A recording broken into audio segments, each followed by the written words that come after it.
段的消息来看，侯友宜就算即摆民调是排同尾，不过伊讲伊拍死唔退。侯友宜讲，即摆若放弃，比赛就结束了。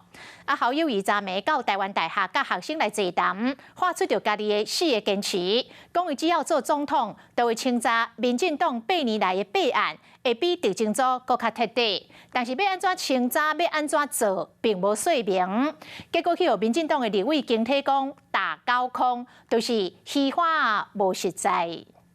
灌篮高手安西教练讲一句话。在比赛的过程当中，你放弃了，那就结束了。长期代代甲学生座谈，侯友宜唔但批评民进党热清敌，嘛发出家己的4个坚持。中华民国宪法的坚持，民主自由的坚持，人民福祉的坚持，还有一个两岸和平稳定的坚持。在赖清德的主席的带领下，常常以爱台湾不爱台湾、亲中卖台、和平保台，用自己政治的意识形态来分类彼此。被问到历赢8年执政有真侪弊案，若是当选总统，敢会恢复地检组？侯友宜讲甲真清楚。我上任就做，不但做，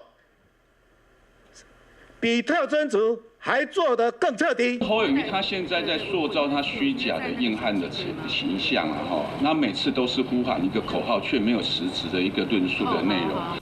批评讲，伊敢会晓发，袂晓做。侯友宜伫演讲中嘛讲到，伊当初想来做警察，嘛互人批评。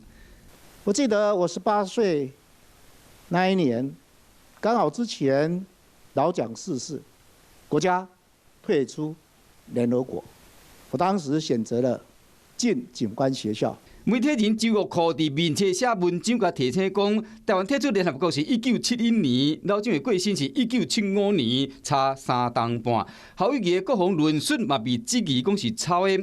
国民党竞办的发言人陈智涵伫面册写文章讲，侯友宜的避战不起战，甲国民党的避战不为战，临战不求战，敢若差一字。因为洪市长风格跟柯市长的风格是完全不一样，怎么可能像抄袭呢？侯友宜因为少年人支持度较低，面对学生的问题，伊拢是有问必答。Hello， 我是叶明，想要看到更多更及时的新闻内容，请订阅华视新闻的 YouTube 频道，并且按赞，开启小铃铛。